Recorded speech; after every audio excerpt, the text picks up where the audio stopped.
One power, invisible, and you see it everywhere and every day. One power, indescribable, and you speak of it with every word you say. Mysterious until you know the truth. As simple as the love inside of you. Call it God, call it Spirit, call it Jesus, call it Lord, call it Buddha, Baha'u'llah, angels' wings or heaven's door. But whatever name you give it, it's all one power, can't you see? It's the power of the love in you and me. One power, one power, one power, one power.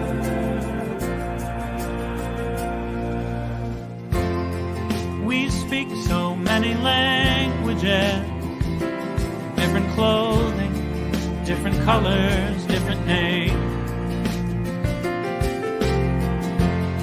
The different is only dangerous when we forget that in the heart we're all the same. And we'll remember once we close our eyes to see that such distances were never meant to be.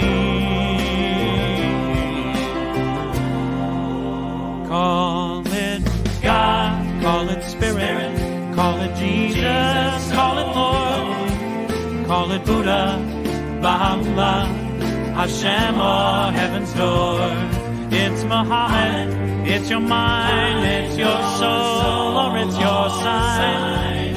It's the universe, it's music, Mother Earth or Father Time. But whatever name you give it, it's all one power, can't you see?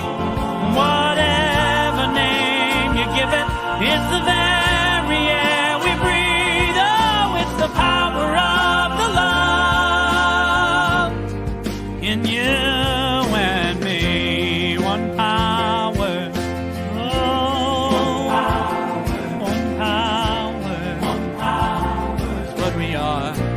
One power, one power.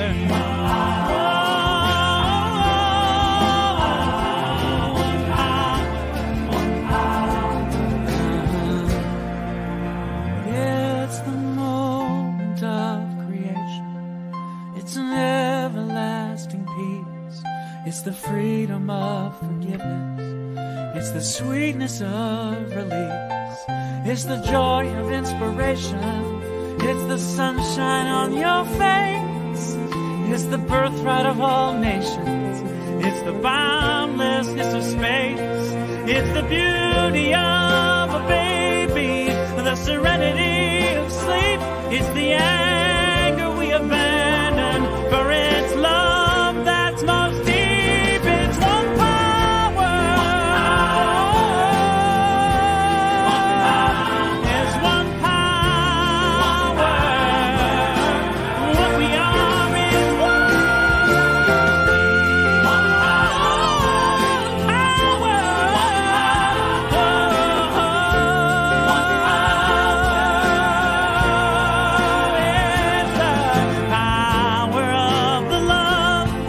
and there's forever in you and me. It's the power of the love in you and me.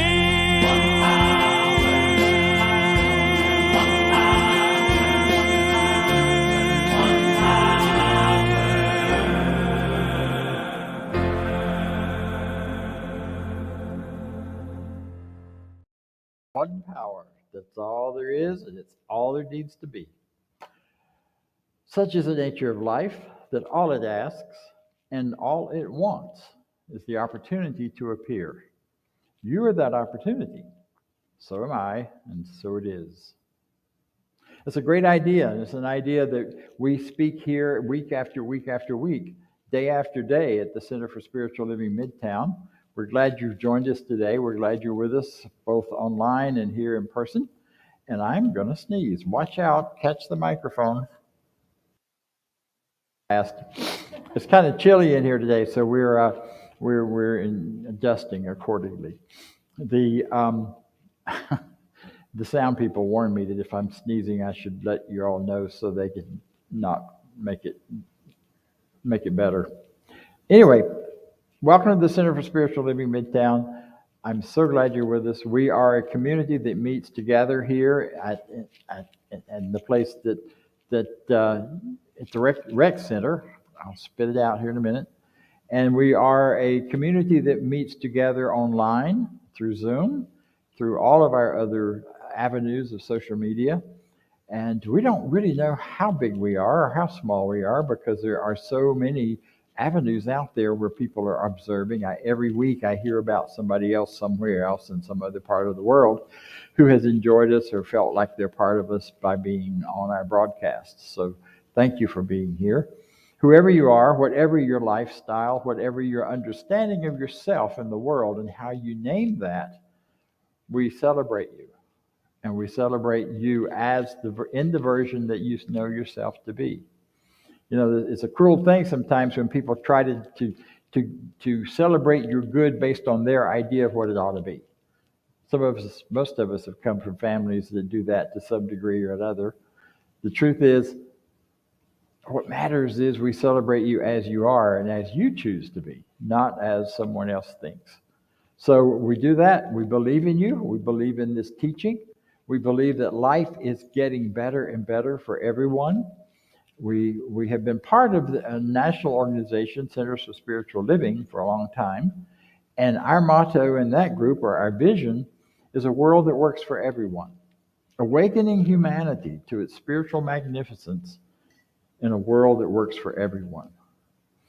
And I think we're seeing progress in that as we live in this world. We went through a weekend where all the police departments got ready for big problems and big riots and big this and that. But it didn't happen. There were peaceful protests instead.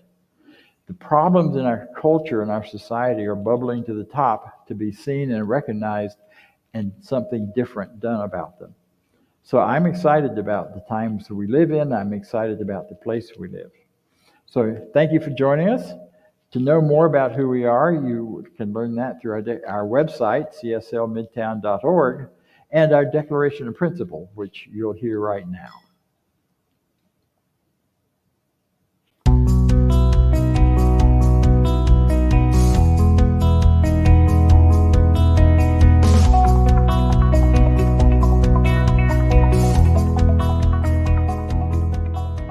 I believe in one God, one absolute power and first cause to all things.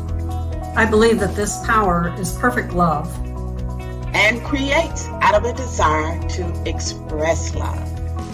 I believe all thought is creative, and how I choose to think creates my personal experience. I believe in the unity of all life and the immortality of the individual soul, forever unfolding. I believe in the eternal goodness, the eternal goodness of God, the eternal loving kindness, and the eternal givingness of God to all. And so it is. And so it is. And so it is.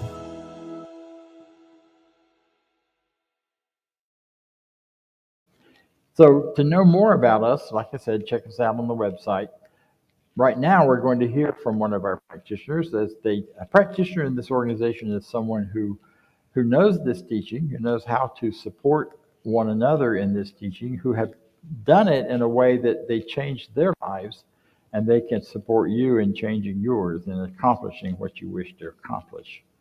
So today we are hearing from one of our wonderful practitioners who's been a world traveler, and now she's kind of settled here in Atlanta, and that is the wonderful Maya Fuller. Good morning. Good morning, Dr. Bob. Good morning, CSL Midtown. Today, the title of Dr. Bob's talk is How Do We Live Within This Great Power Some Call God? Well, one thing we can do is we can align our thinking with what Ernest Holmes called the law of good. We can do this by thinking positively, by thinking affirmatively, so that we can see manifested the good, happy, positive, prosperous outcomes that we desire in our body, life, world, and affairs. In the book, Living the Science of Mind by Ernest Holmes, which is a very good read, by the way, I highly recommend that you read it if you haven't already. It's a companion volume to the Science of Mind textbook. And this is actually the book that we are reading in the 10 a.m. discussion group. And you are invited to join us anytime. Just hop on CSL Midtown's Zoom link on Sunday morning and you're in. One of the first sections of this book is entitled Thinking Affirmatively. I'm going to read to you some of the excerpts of what Ernest Holmes says about it, beginning on page 18. He lays out 3 main points to guide us in getting good results through affirmative thinking. I'm going to read to you what those 3 points are, and then I'm going to read to you what he says about how we can use them.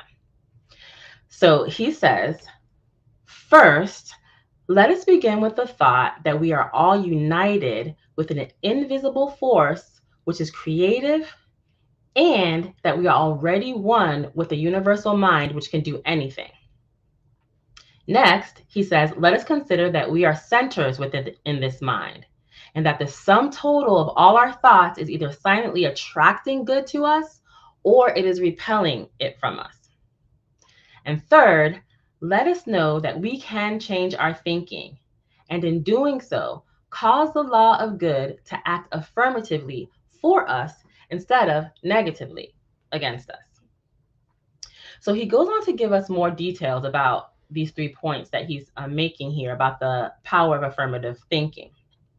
He writes, let us start with the first proposition. We're surrounded by a creative mind which reacts to our thoughts.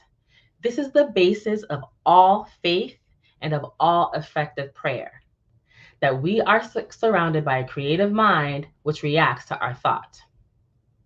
Jesus said simply and directly that there is a power that operates on your belief, the way you believe. Therefore, he added, be sure that you believe that you already have what you desire, and then the law of good will bring it to you. But Ernest Holmes says that even the law of good, which is all powerful, can bring you only as much good as you accept. The accepting is an act of your own mind. It is an act of faith.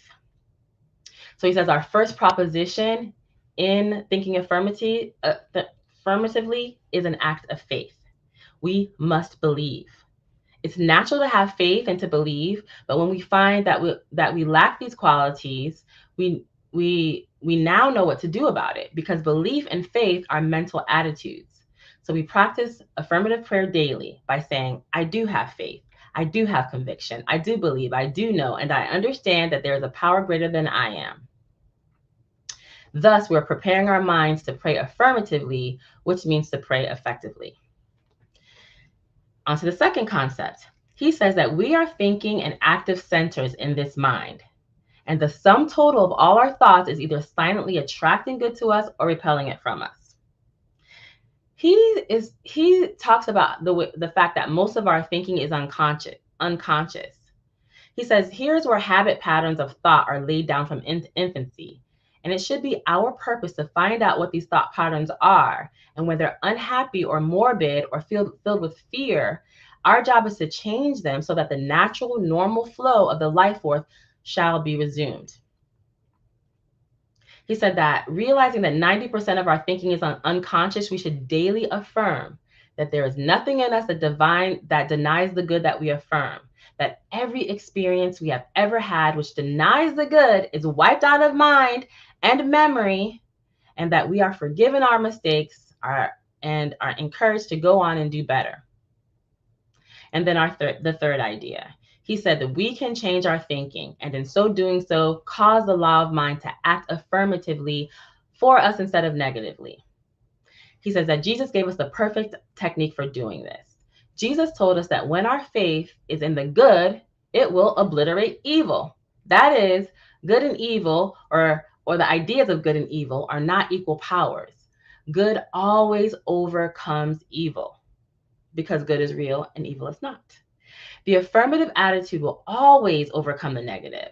This is why we are told to accentuate the positive and forget the negative. Just keep on thinking about peace and confusion, and let confusion go. Affirm the good and forget the evil. He says that this is a sound teaching. And so he just goes on and just tells us that whether we are working for ourselves or our family, our friends, or the whole world, every affirmative spiritual statement we make will have some power. So you don't have to prove it to anyone but yourself. He says that we have nothing to give to the world unless we have first proved it to ourselves. The blind cannot lead the blind, but alone with truth, one man, you, can pass from weakness into strength, from fear into faith, from defeat into success. And I say, and so it is. And now I just ask you all to relax and join me in an affirmative prayer that's found on page 13 of Living the Science of Mind, entitled Treatment for Health and Prosperity by Ernest Holmes. He writes this treatment in the first person, so please, I invite you to open your hearts to receive every word of it that resonates with your spirit. So as we settle into the stillness and silence of this powerful now moment, let us accept that this word is the presence, power, and activity of infinite mind in me. It is perfect in its action and permanent in its manifestation. Infinite intelligence governs, guides, directs, and sustains, and animates my life. The infinite mind knows no mistake. It is never discouraged. This mind is my mind now. All belief in fear, discouragement, disappointment, or failure is erased from my consciousness. I am forever supplied with every good thing, forever happy, radiant, well, and complete. This word establishes the law of wholeness and harmony throughout my entire being and in everything I do, say, or think. My life represents that which knows no limitation. It's forever manifesting complete joy and freedom through me. Spirit daily provides me with everything necessary to my happiness, to my wholeness, and to my complete self-expression. Every organ, action, and function of my physical being represents this divine and perfect life manifesting within me. I am aware of my partnership with the infinite, and I know that everything which I do shall prosper. It is done. I accept. I believe. I know. And so it is.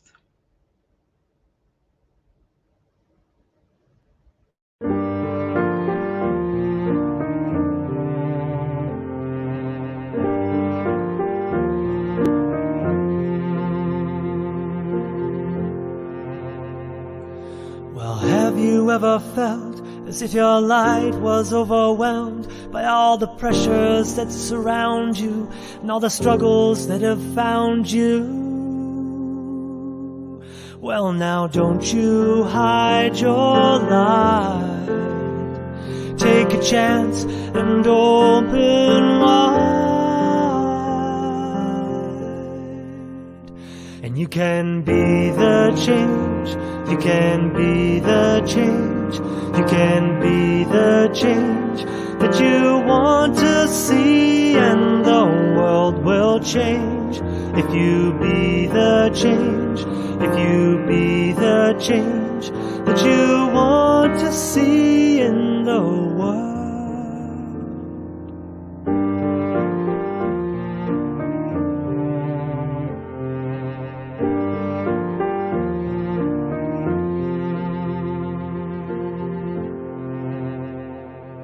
Well, have you ever thought that you are powerless and flawed? Have you questioned, who am I? What can I do with one small life? Well, don't you hide your light. Bring it forth and let it shine. And you will be the change. You will be the change. You will be the change that you want to see, and the world will change if you be the change. If you be the change that you want to see in the world. Well, gather around this song, my friends. Sing it loud and raise your hands. As we sing, we'll start to shine. We'll become a nation made of light. And we will be the change. We will be the change. We will be the change that we want to see, and the world will change if we be the change. If we be the change that we want to see, and the world will change when we be the change. When we be the change that we want to see in the world.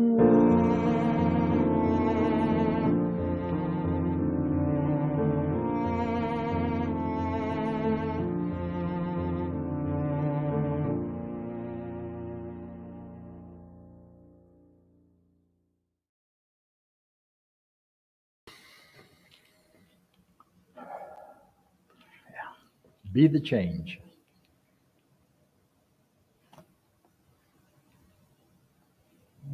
So the talk today is, how do we live in a world that we describe and we talk about? How do we live in a universe where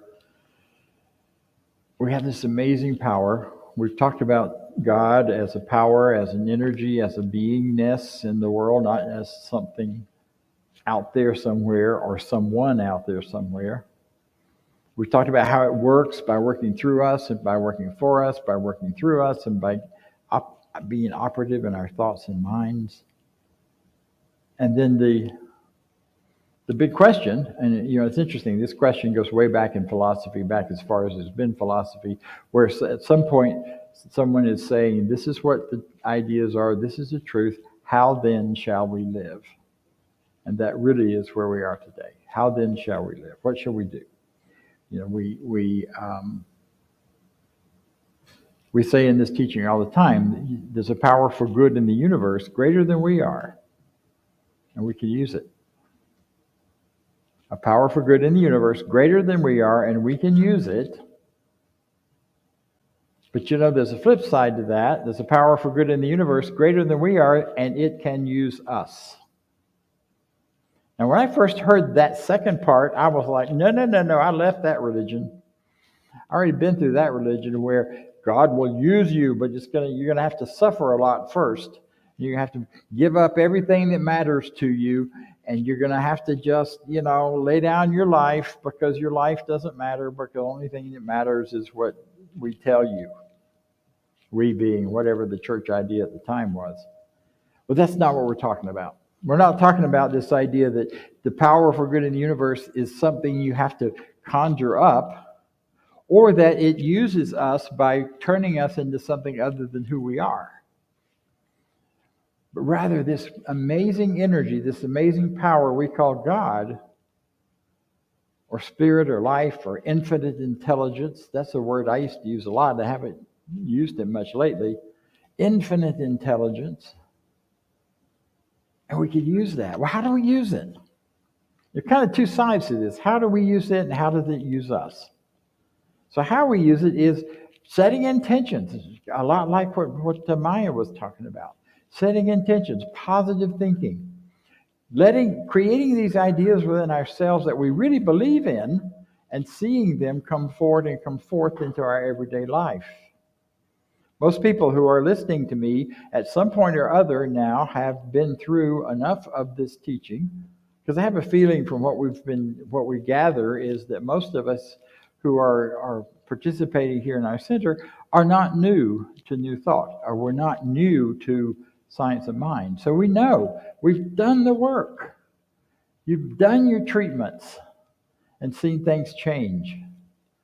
You treated for prosperity and you saw it grow. You treated for health and saw that change and become different. I often tell the story that when I first walked in these rooms, I wasn't sure I was going to believe in any of it. I was pretty skeptical. I had been through some painful things with religion already. And so whenever they started talking about this thing called spiritual mind treatment, whatever that was, it sounded a little weird, like white coats coming to get you. But I decided to learn about it, so I bought a little pamphlet that said how to do a spiritual mind treatment, and I took it home and wrote a treatment that afternoon. I thought, I'm a bright, intelligent person. I don't need to go through a whole lot of classes to write a treatment. So I did, and I wrote a treatment around sinus trouble. It's interesting, I'm sitting up here sniffing now, so I guess telling the story I anticipated set myself up here. But at that point in my life, and I was in my early 30s, or somewhere in my 30s, I had never really breathed freely through my nose, even on medication. I mean, the medication would help, and sometimes I could get an opening so I could breathe through my nose. But for the most part, I had always had hay fever and sinus reactions and all this kind of stuff. And so I wrote a spiritual mind treatment, and I affirmed that my sinuses are lined with Teflon. Nothing out there in the universe does harm to me. There's nothing to do harm to me or that I could do harm to. All that I breathe in passes through me and into me in wholeness and fullness and out without causing any irritation whatsoever. I thought, if that don't get it, then this is a bunch of hooey and I don't need to have anything else to do with it. So what I did was I wrote that down. I put it in the front of a little journal that I was using for daily readings, and I read it every day because I wasn't going to waste time on this thing. It's like this thing called Science of Mind, whatever it is. I was pretty skeptical. I was one of those people that came late and left early, so nobody could talk to me in the beginning, and so I read my little thing every day. And I was already into meditation then, so it was sort of related to that. And about 5 or 6 weeks later, I noticed that I had stopped taking any of the medication for sinus stuff. And then I also was aware that I was breathing through my nose. I would wake up in the morning and I could take a deep breath, and I didn't have to always breathe through my mouth, which meant I wasn't drooling nearly as badly on pillows and things. So I went, wow, there is something to this power for good in the universe, and I can use it. And I can use it for my own health. I can use it for health work with other people, which I've done much of as I learn more and more about the teaching. So part of the way we learn to use it is by learning how to think differently in a positive, powerful way. And that's all a spiritual mind treatment is. It's an argument with ourselves to talk us into something that we already wanted to believe anyway. It's also that I learned a lot about cleaning up my thinking as a way to use this power. Treating for that wonderful, perfect relationship, and then talking bad about, anybody I thought might be available. You know, want a relationship that's going to take care of me the rest of my life, but rich people are not people to be trusted or part of or any of that. I mean, just all sorts of ways in which we contradict ourselves in our minds. I'm just throwing these out as examples because those contradictions get in the way of allowing the Spirit, this one power, to do for us what we say we want. Because the only way it can know that is by what we believe in and what we keep saying to ourselves and believing about ourselves. So we begin to train and retrain our minds to know these truths, to speak the truth, to claim prosperity. You know, and a lot of people in the world right now are struggling. A lot of people in this country are struggling because things are a little shaky. But you know what? Those of us in this country are so much richer than many, many, many, many people in the world. There's some things online that you can do that can measure your income versus the rest of the population, and you see just how rich we really are. But even with that, to feel that richness, we've got to be able to see it and focus on it and appreciate it. You know? And so by appreciating it, we activate an even greater, stronger idea of this good that we desire. And that power for good in the universe that is greater than we are says yes, because that's all it can say.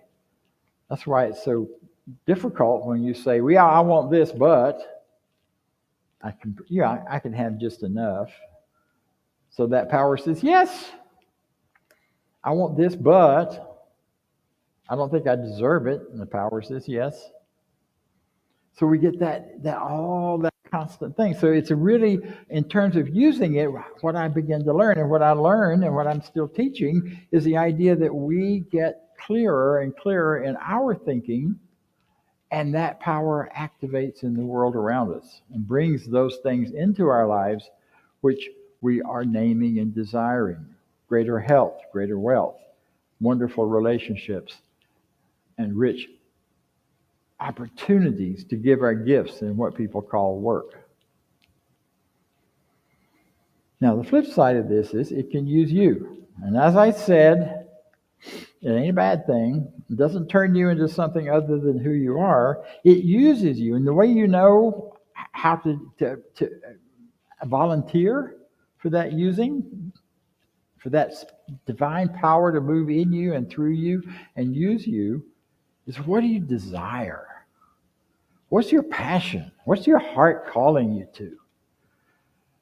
And it says, this universal power, there, go be that. Yes, that's what I want to use you to do. I want to use you to be an artist. I want to use you to be a singer. I want to use you to be a construction worker. I want to use you to be a happy person. I want to use you to do all of it. Or I want to use you to be a miserable person. You know, some people really enjoy their misery. I had an aunt and uncle who fought, dish-breaking, screaming fights their whole marriage. And when he died, I thought my aunt was going to be so pleased because she had called him every name I had learned, all the cuss words from them watching them fight. And you know what? She was devastated because she so loved and cherished him. But a big part of what she cherished was that somewhere where she could safely fight. And I'm like, well, that's a little interesting. Universe said, yes, I'll use you to be the one to fight. That's what you want to do. Didn't do harm to anyone but the two of them, maybe their kids, maybe their nieces and nephews a little bit, but we survived. So it's about saying, it's using us to be that which we want to be anyway, and what we like to have as our highest and greatest good. Another way that you can see how it's using you is as you allow yourself to grow through the stages of life and you emerge into greater and greater expressions of good, and sometimes different. The things that I thought were fabulous a few years ago, I'm not so keen on right now. I wanted to live in New York City when I was in my 20s. I thought it would be the hottest, fastest, most fabulous thing in the world. Well, in my 50s and 60s, I lived in Philadelphia. That was just down the road from New York, and I made a lot of trips up there to see plays and whatever. And I got very clear, I didn't want to live in New York.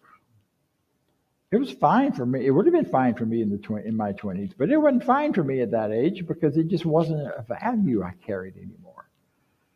And so this divine energy moving through us didn't put me there. It didn't say, oh, yeah, but you wanted this in your 20s, so you got to go do it now no matter what. Well, a lot of us get in trouble when we start thinking we have to carry those values and those desires over the various ages. And when we get to wherever we are, whoever we are, we forget sometimes that I get to choose now, today, who I am to be, not based on something I had in the past and never got. So this thing can use us by helping us to become that which we desire to be. So it's like a big loop. You know, on the one hand, we're using it by declaring and claiming that which we want, and at the same time, it's using us by helping us to become that which we have declared. And it's a natural process. There's another part to this, and that is that whole, in that receiving and becoming, there's something called emergence. And it's that law that says, that spiritual law that says, we are already designed to become that which we desire to be our greatest good. It's already built into us. We don't have to make anything happen. What we have to do is align with it in a way that allows it and allows us to simply grow naturally into who we are. I learned this really young. When I first moved to my third school in the second grade, and I was kind of enamored by a couple of kids that sat on the front row. I sat in the back because I was the new kid and I was scared to death. But I thought, you know, those are some folks I would love to be friends with. And through some magic that I didn't understand at the time, I'm sure I did it in my paying attention, but I had no self-awareness at that point. We became best buddies and best friends, and we're all the way through high school and still to this day. If I got into trouble, or if I needed some help, or if I needed to reach out to someone I know I could count on, one of those people would be it. And actually, there are a couple of people from those days. We don't talk to each other very often. We don't need to. We know that solid ground is there. How that happened? It just emerged because it's a natural process for those kinds of things to go on. So here we have it.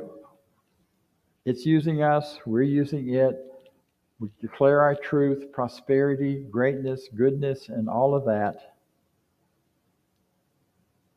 Then my question to you and to myself, and this is the one that just knocked me out of my chair this morning as I was getting ready for this talk, because I thought, why am I feeling uncomfortable about speaking about this?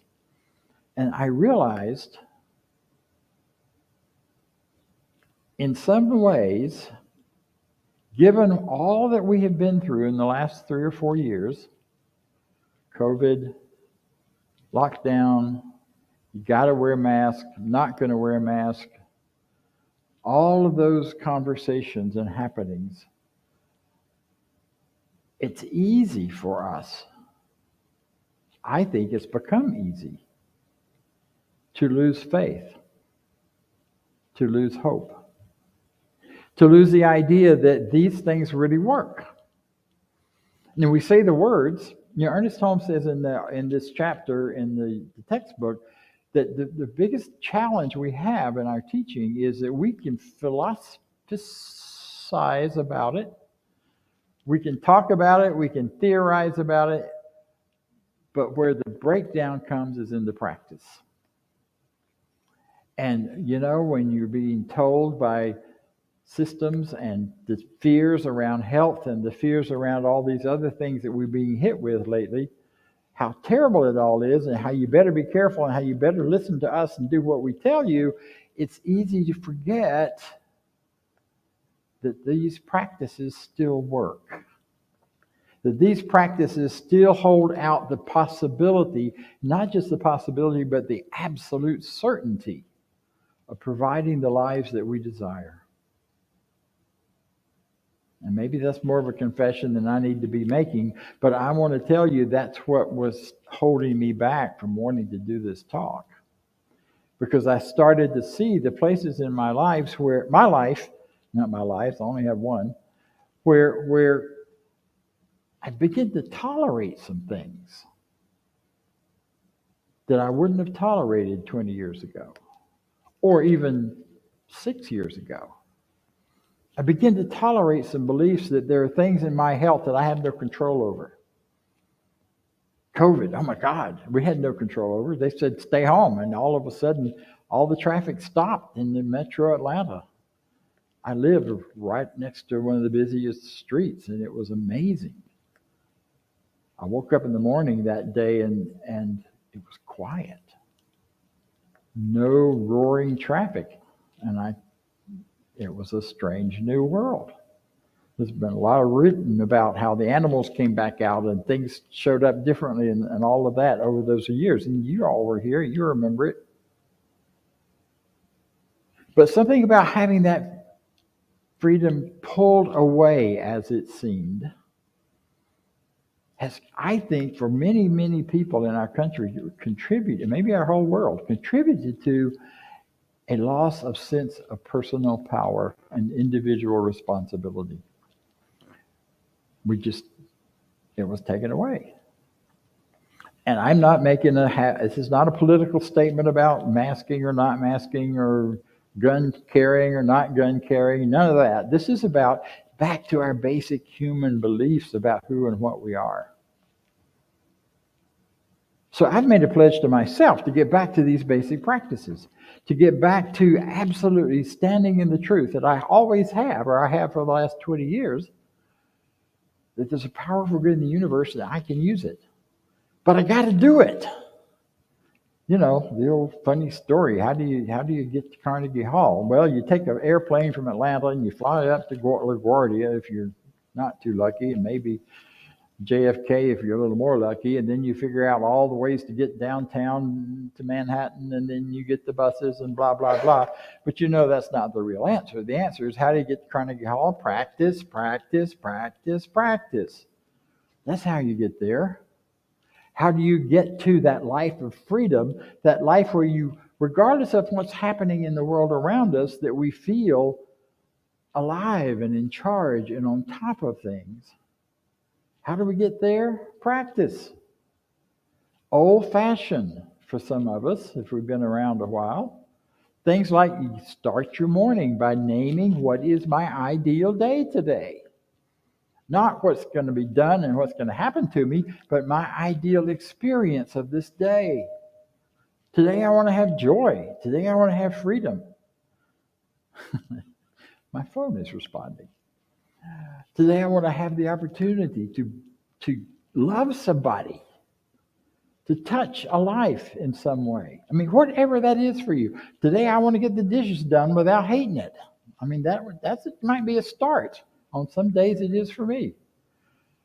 Start your day with an affirmation of what do I want to accomplish today, and what does this power for good in the universe do? It says, okay, we'll support that. And I'm going to move through you to become a better housekeeper, or whatever else your version of that is. And see, what's so important then is that we start keeping track in our minds and on paper of those times when that happens. When you declare your truth, you declare your desire, you recognize what you want to have a greater experience of, and then it occurs. One of the things that happens over time, for those of us who've been in this teaching a long time, is that it happens so much, it becomes kind of automatic. And we, quote, take it for granted. which simply means not paying attention to it and not valuing it for what it really is.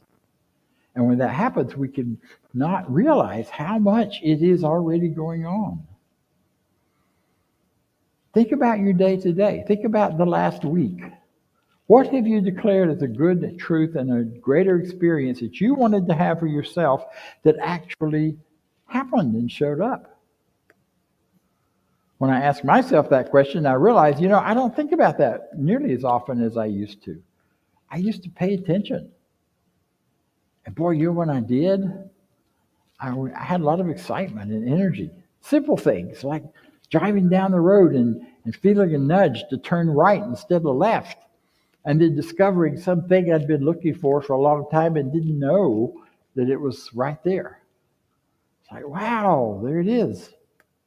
Been wanting to meet some people and get to know more people in my community. And yesterday, I'm going to the garbage with my garbage, and I throw it in and I pick up my mail. And there are a couple of people outside that I see every time I walk to the garbage I've never spoken to. And I thought, well, Bob, you've been saying you want to meet these people. So I walked over and said hello. And I have 2 new acquaintances. Maybe they'll become friends, maybe not.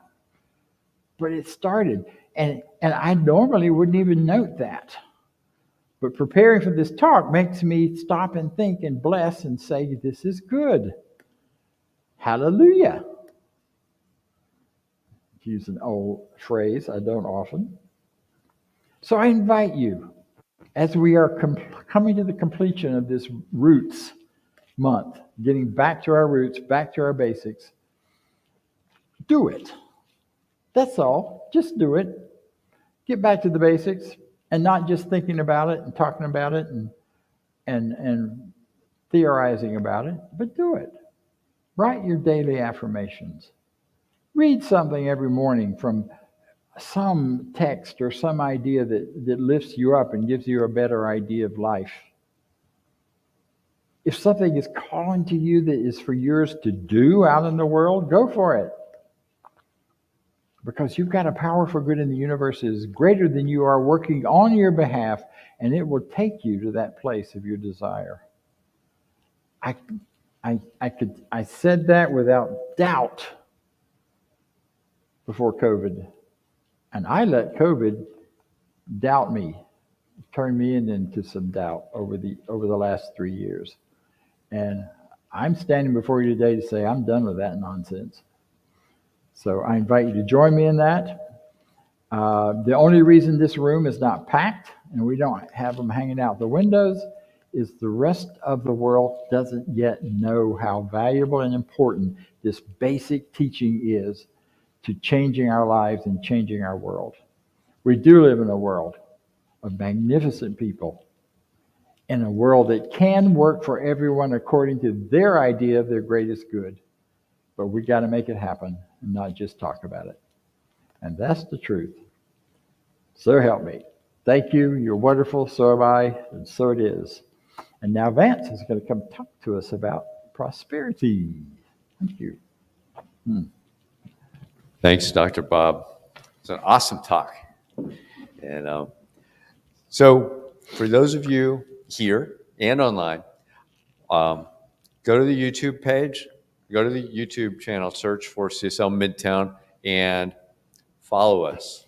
That would be one reason to create more prosperity and abundance for us to share and spread this message out into the world.